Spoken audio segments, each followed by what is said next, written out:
ప్రఖ్యాత Leonardo da Vinci గీసిన Mona Lisa చిత్రం తర్వాత అంతకు మించి పాపులర్ అయిన పెయింటింగ్ ది లాస్ట్ సప్పర్. ఇది బిబ్లికల్ లోని అత్యంత పాపులర్ క్రిస్టియన్ పెయింటింగ్ గా గుర్తింపు తెచ్చుకుంది. మరి ఈ పెయింటింగ్ వెనుకున్న టాప్ 20 ఫ్యాక్ట్స్ ని ఈ స్టోరీలో చూద్దాం.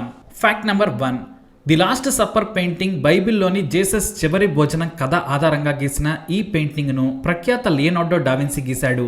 అసలు బైబిల్లోని కథలకు చిత్రరూపం ఇస్తే ఎంత అద్భుతంగా ఉంటుందా అని అందరూ ఆశ్చర్యపోయేలా గీశారు ఆయన.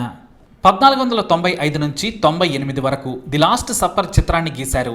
3 ఏళ్లకు పైగా ఎందుకు పట్టిందంటే సాధారణ పద్ధతి కాకుండా ఫ్రెస్కోపై చిత్రాన్ని గీశారు ఆయన. పైగా డావిన్సీ ఏ పెయింటింగ్ వేయాలన్నా సరే చాలా సమయం తీసుకుంటారు. పైగా 2 సార్లు మొత్తం తీసేసి మళ్ళీ ఫ్రెష్గా పెయింటింగ్ వేశారు. పర్ఫెక్షన్ ఎక్కువగా ఇష్టపడతారు. తనకు నచ్చకపోతే ఎంత మంచి చిత్రమైనా చించేస్తారు. The last supper original painting Italy మిలన్లోని శాంటా మారియా డెల్లీ గ్రేజీ మ్యూజియంలో ఉంది. 15 ఫీట్ల పొడవు 29 ఫీట్ల వెడల్పుతో అద్భుతంగా గీశారు డావిన్సీ.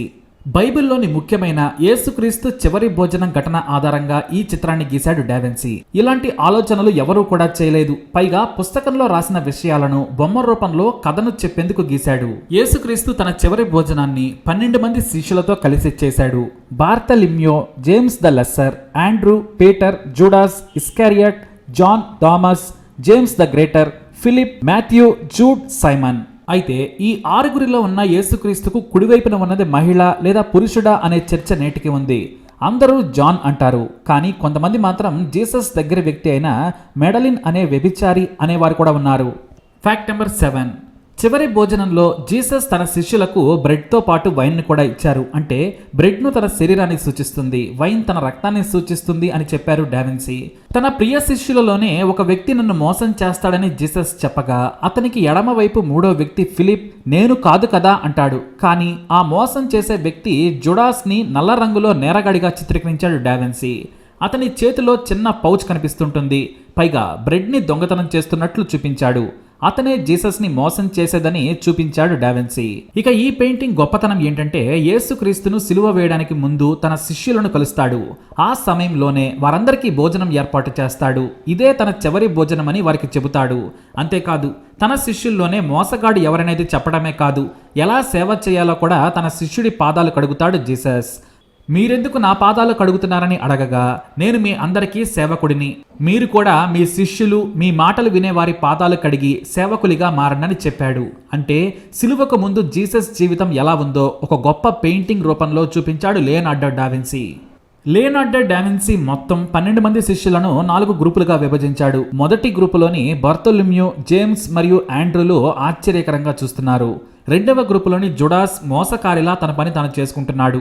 అతడి పక్కన పీటర్ కత్తి పట్టుకుని కోపంగా ఉన్నాడు. ఇక ఆడపిల్లలా ఉన్న జాన్ నీరసంగా కనిపిస్తున్నాడు.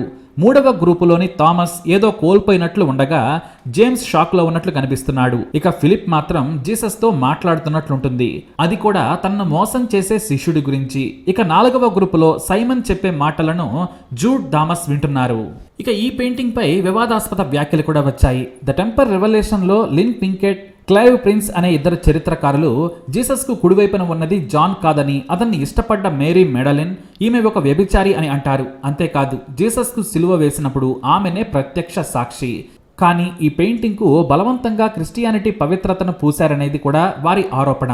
ఫ్యాక్ట్ నెంబర్ 12, లియోనార్డో డావిన్సీ ఒక జీనియస్ మ్యాథమెటిషియన్ అనేది తెలిసిందే. అయితే అంతర్లీనంగా ఒక మ్యూజికల్ నోట్ను తయారు చేశారని ఇటలీకి చెందిన సంగీతకారులు తేల్చారు. పెయింటింగ్లోని లైన్స్కు అనుగుణంగా సాక్ష్యాలను చూపించారు. 2007లో ఇటాలియన్ మ్యూజిషియన్ జియోవాన్ని మరియా పాలా డావిన్సీ సీక్రెట్ మ్యూజిక్ నోట్ను రివీల్ చేశారు. దాని సాయంతో ఒక పాటను తయారు చేశారు. 40 సెకండ్ల ఈ పాట చాలా పాపులర్ అయింది. వాటికన్ పరిశోధకుడు సబ్రినా ఫోర్జా గలిటియా ఒక సంచలన విషయం వెల్లడించాడు. పెయింటింగ్ లో నిగూఢంగా ఉన్న అర్థాలను ఆయన తర్జమా చేశారు. గణితం, భౌతిక శాస్త్రంలోనే కాదు ప్రకృతిని అర్థం చేసుకోవడంలో లియోనార్డో డావిన్సీని మించిన వారు ఎవ్వరూ లేరనేది నిజం. తన మేధాశక్తితో ది లాస్ట్ సప్పర్ పెయింటింగ్లో భూమిపై జరగబోయే పెను ప్రళయం గురించి వెల్లడించారని ఆయన చెప్పారు. 2006లో మార్చి 21 నుంచి నవంబర్ 1 వరకు వచ్చే భీకర వర్షాలు, వరదలు మానవ జాతిని నాశనం చేస్తాయని చెప్పారు. లియోనార్డో తన గణిత శక్తితో రాశారని ఆధారాలు కూడా చూపించారు ఆయన. లియోనార్డో డావిన్సీ గీసిన లాస్ట్ సప్పర్ పెయింటింగ్ మొదటి ప్రపంచ యుద్ధంలో allied group Britain, Russia, America, ఫ్రాన్స్లు చేసిన వైమానిక దాడిలో మ్యూజియం గోడలన్నీ కూలిపోయాయి. పైగా అప్పటికే ఫ్రెస్కో టెక్నాలజీతో గీసిన ఈ బొమ్మ కొద్ది కాలం తర్వాతే పెచ్చులు ఊడటం మొదలుపెట్టింది.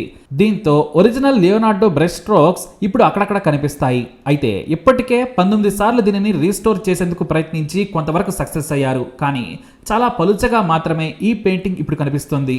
ఒరిజినల్ పెయింటింగ్ క్వాలిటీ చాలా మిస్ అయింది. Fact number 15. మ్యూజియంలో పెయింటింగ్స్ను కాపాడేందుకు అధికారులు చాలా జాగ్రత్తలు తీసుకుంటున్నారు. ప్రత్యేకమైన ఈ ఆయిల్ పెయింటింగ్స్ను ఆనాటి అద్భుతమైన రంగులతో వేశారు. అయితే వాటిని భద్రపరిచేందుకు ప్రత్యేకమైన లైటింగ్తో పాటు రూమ్ టెంపరేచర్ను కూడా మెయింటైన్ చేస్తున్నారు. ఇటలీ మిలన్లోని ఈ పెయింటింగ్ ను చూడాలంటే కనీసం 4 నెలల ముందే టికెట్ బుక్ చేసుకోవాలి. 15 నిమిషాలు మాత్రమే వీటిని చూసే ఛాన్స్ ఉంటుంది. 10 మందిని ఒక గ్రూప్ గా పంపుతారు. ఎక్కువసేపు ఉంటే గదుల్లో ఉష్ణోగ్రత పెరుగుతుందనేది వారి భయం. అత్యంత విలువైన ఈ పెయింటింగ్స్ ను ఎంతో భద్రత మధ్య కాపాడుతున్నారు. ఈ పెయింటింగ్ లో ఉప్పు చల్లినట్లు కనిపిస్తుంటుంది. ఇది విషాదాన్ని, మోసాన్ని గుర్తు చేస్తుందంటారు. అయితే జీసస్ ను సిలువ వేసే ముందు ప్రార్థన చేసేందుకు గెతెస్మానే తోటకు వెళ్తారు. కానీ వెళ్లే ముందు ఎవరూ నిద్రపోవద్దు, మెలకుగా ఉండమని చెప్పారు. అయితే భోజనం తర్వాత అంతా నిద్రపోయారు. దానిని చూపించేందుకు అందరూ నీరసంగా ఉన్నట్లు గీశాడు డావిన్సీ. తాను వేసిన పెయింటింగ్ మెరవాలనుకున్నాడు లియోనార్డో డావిన్సీ. అందుకే సామాన్య పద్ధతుల్లో కాకుండా అంతకుముందు ఎవరూ వేయని పద్ధతిలో వేయాలనుకున్నాడు. తేమ ఉండే ఫ్రెస్కో పెయింటింగ్ వేయాలని చెప్పగానే అతని శిష్యులు ఒప్పుకోలేదు. అది ప్రమాదకరమని చెప్పారు. కానీ లియోనార్డో వినిపించుకోలేదు. రాతి గోడపై టెంపరా పెయింటింగ్స్ ను మందంగా వేశాడు. తేమకు పెయింటింగ్ మెరవాలనేది అతని ఆలోచన. కానీ అతని పద్ధతి కొంతవరకు మాత్రమే విజయం సాధించింది. లియోనార్డో డావిన్సీ ఈ పెయింటింగ్ ను వేసే ముందు తన స్వలింగ సంపర్క భాగస్వామితో కలిసి వేశాడు. అతను కాకుండా మరో 10 మంది శిష్యులు లియోనార్డో కింద ఉన్నారు. అయితే లూయి 12వ రాజు ఈ పెయింటింగ్ ను పూర్తి కాగానే దానిని పాడు కాకుండా ఫ్రెస్కోను కట్ చేసి ఫ్రాన్స్ తీసుకురావాలని సైనికులను పంపించాడు. దానిని ముట్టుకుంటే పాడవుతుందని లియోనార్డో డావిన్సీ హెచ్చరించాడు. కానీ ఆ తర్వాత యుద్ధం కారణంగా దానిని మరిచిపోయాడు. లియోనార్డో ఈ పెయింటింగ్ డిజైన్ ను రంధ్రాల సాయంతో ఒక పేపర్ పై వేశాడు. ఆ పెయింటింగ్ పేపర్ ను గోడపై గీసేలా అవుట్లైన్ ను తన శిష్యులకు ఇచ్చి పెయింటింగ్ చేయించాడు. అంటే మొత్తం 100% ఒక్కడే గీయలేదు. కేవలం ప్లెయిన్ బొమ్మలు మాత్రమే లియోనార్డో గీశాడని, రంగులు, స్ట్రోక్స్ అతని శిష్యులు వేశారంటారు. Fact number 20.